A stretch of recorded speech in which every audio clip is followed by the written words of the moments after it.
మహిళల కోసం central bank of India ఇప్పుడు మీకు అందిస్తోంది గృహ రుణం. అతి తక్కువ వడ్డీ రేట్లకే ప్రత్యేక సెంట్ గృహలక్ష్మి. పూర్తి వివరాలకు వెంటనే సంప్రదించండి 18003030. బెంగళూరు వైపు నుంచి చిత్తూరు వైపుకి వచ్చే ఒక కంటైనర్ లారీ, అందులో ఇనుప రాడ్లు పెట్టుకొని అంటే ఏదైతే కన్స్ట్రక్షన్ మెటీరియల్ నుంచి తీసుకొని వస్తున్నారు. ఆ ప్లేస్ లో ఒకటి డౌన్వర్డ్స్ లోకి ఉంది, అంటే కొంచెం వేగం పెరుగుతుంది, దాంతో పాటు కర్వ్ ఉంది. సో లెఫ్ట్ సైడ్ కి టర్న్ అవ్వాలి. సో వాళ్ళు అదుపు చేసుకోలేని పరిస్థితుల్లో లెఫ్ట్ సైడ్ కట్ అవ్వలేక డివైడర్ దాటేసేసి ఎదురుగా వస్తున్న ఆర్టీసీ బస్సు ఏదైతే సరే మన తిరుపతి నుంచి బెంగళూరు వెళ్తుందో ఆ ఆర్టీసీ బస్సుని ఢీకొట్టడం. ఈ ఢీకొట్టిన తర్వాత ఆ బస్సు ఆల్మోస్ట్ ఒక 180 degrees టర్న్ తీసుకోవడం. అదే సమయంలో దాని వెనకాల నుంచి వచ్చే ఒక గ్రానైట్ లారీ దాన్ని కూడా హెడ్ ఆన్ కొలిజన్ అవ్వడం.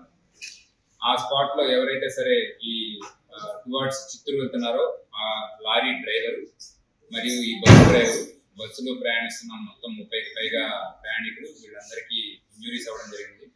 అదే ఘటనలో 7 చనిపోయారు. ఈ రోజు పద్మావతి అనే మరొక లేడీ మొత్తం మల్టిపుల్ ఫ్రాక్చర్స్ తో సిఎంసి రాణిపేటలో చనిపోవడం జరిగింది. ఇప్పటి వరకు మొత్తం 8 మంది చనిపోయారు. మిగతా వాళ్ళంతా కూడా అవుట్ ఆఫ్ డేంజర్ ఉన్నారు.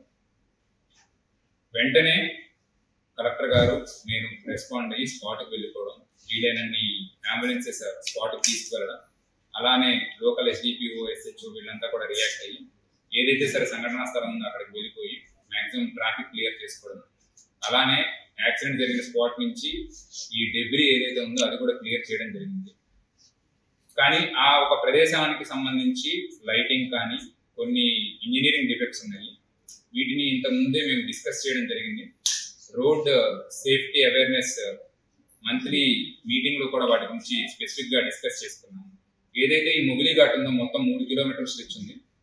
ఈ యాక్సిడెంట్ జరిగిన ఒక 100 మీటర్స్ తర్వాత నుంచి క్రాష్ బ్యారియర్ అనేది ఉంది. ఈ క్రాష్ బ్యారియర్ ఇంకా కొంచెం ముందు ఉన్నట్లయితే ఈ వెహికల్ రోడ్డు డివైడర్ క్రాస్ అవ్వడానికి ఛాన్సెస్ చాలా తక్కువ ఉండేది. ఈ ప్రపోజల్ మేము ఇమీడియట్ గా పెట్టాము. పీడీ ఎన్హెచ్ఏతో మాట్లాడేసి అక్కడ కూడా క్రాష్ బ్యారియర్ ఉండేలా చూసుకొని మొత్తం ఒక 300 మీటర్ స్ట్రెచ్ కూడా ఇంకా క్రాష్ బ్యారియర్ అక్కడ కన్స్ట్రక్ట్ చేయడం జరుగుతుంది. దీంతో పాటు మన దగ్గర ఏవైతే సరే రోడ్ సేఫ్టీ వెహికల్స్ ఉన్నాయో అవి మొత్తం బెంగళూరు నుంచి చిత్తూరు వచ్చే మధ్యలో ఒక 30 కిలోమీటర్ స్ట్రెచ్ కూడా ఒకటి ఉన్నాయి. కొన్ని చోట్ల 25 కిలోమీటర్స్ స్ట్రెచ్ కి ఒకటి పెట్టుకోవడం జరిగింది. దీన్ని కూడా ఆ పరిసర ప్రాంతాల్లో పెట్టుకుంటాము. అండ్ లైటింగ్ కోసం ప్రపోజల్ పెట్టాము. ఫారెస్ట్ డిపార్ట్మెంట్ నుంచి కూడా క్లియరెన్స్ తీసుకొని లైటింగ్ పెట్టడం జరుగుతుంది. ఇంకేమన్నా సరే ఎన్హెచ్ఏ నుంచి ఉంటే ఈ క్రాష్ బ్యారియర్ దీంతో పాటు రంబుల్ షిప్స్ వేయడం, ఆ ఏరియాలో అలర్ట్స్ పెట్టడం కూడా జరుగుతుంది. కుదిరితే మాక్సిమం మైక్స్ లో అనౌన్స్ చేసేలాగా ప్రతి నిమిషానికి కూడా అలర్ట్స్ వచ్చేలాగా పెట్టుకోవడం జరుగుతుంది. సో వీలైనంతగా ఆ ఏరియాలో మరొక ఘటన జరగకుండా ఉండాలని మా వంతు నుంచి అన్ని రకాల ప్రయత్నాలు చేస్తున్నాం. ఎన్హెచ్ఐ నుంచి కూడా సుమారు 2 crores కి అక్కడ వర్క్స్ పెండింగ్ ఉన్నాయి. నెక్స్ట్ 1 or 2 months లో కూడా వాటిని టేకప్ చేస్తామన్నారు. సో దీనివల్ల ఫర్దర్ గా blinkers, warning systems, lights and crash barriers ఇవన్నీ కూడా ఆ ప్రదేశంలో వచ్చే అవకాశం ఉంది. ఇది జరిగిన మరుసటి రోజునే 5 కిలోమీటర్ల దూరం, అది దాటిన తర్వాత 5 కిలోమీటర్ల దూరంలో మార్నింగ్ 7-7:30 సమయంలో కూడా ఒక ఇన్నోవా యాక్సిడెంట్ జరిగింది. వీళ్ళు కంచికి వెళ్తున్నారు. సో ఆ ప్రమాదంలో కూడా 2 చనిపోవడం జరిగింది. బట్ దానిలో ఎటువంటి ఇంజనీరింగ్ డిఫెక్ట్స్ లేదు. అది హైవే మీద మేబీ నెగ్లిజెన్స్ ఆఫ్ డ్రైవర్, తనకి ఏదైనా ప్రాబ్లం ఉండొచ్చు, కానీ అది సెల్ఫ్ యాక్సిడెంట్ జరిగింది. దానిలో కూడా 2 చనిపోవడం జరిగింది. ఇటువంటి నివారించడానికి కూడా మనం స్టాప్ వాష్ అనే ప్రోగ్రామ్ మనం కండక్ట్ చేస్తుంటాము.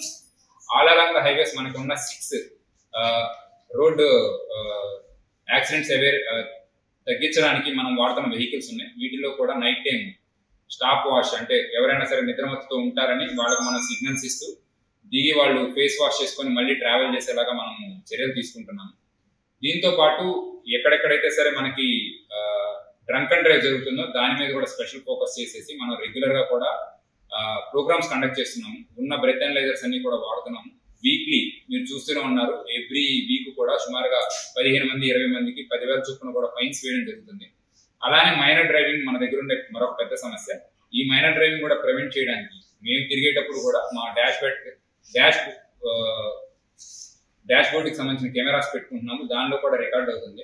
సో వీటి ద్వారా కూడా ఎక్కడైనా జరుగుతుంటే వాటిని కూడా మేము రికార్డ్ చేసి మైనర్స్ అందరినీ పట్టుకొని వాళ్ళ పేరెంట్స్ ని పిలిచి కౌన్సిలింగ్ ఇచ్చి వాళ్ళకు కూడా పిల్లలకి ఎవరైతే 18 లోపు ఉన్నారు అండ్ డ్రైవింగ్ లైసెన్స్ లేదో వాళ్ళకు కూడా ఎటువంటి ఈ బైక్స్ ఇవ్వద్దని కూడా మనం చర్యలు తీసుకోవడం జరుగుతుంది.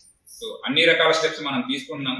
దయచేసి ప్రజలందరికీ చెప్పేది ఒకటే, ఏవైతే సరే ట్రాఫిక్ నియమాలు ఉన్నాయో అవి ఫాలో అయ్యి చిన్నపిల్లలకి ఎటువంటి వెహికల్స్ ఇవ్వవద్దు, అలానే ట్రిపుల్ రైడింగ్ చేయండి. మరిన్ని వీడియోస్ కోసం ఛానల్ ని సబ్స్క్రైబ్ చేయండి, లేటెస్ట్ అప్డేట్స్ కోసం వాట్సాప్ ఛానల్ ని ఫాలో చేయండి అండ్ లింక్ డిస్క్రిప్షన్ లో ఉంది.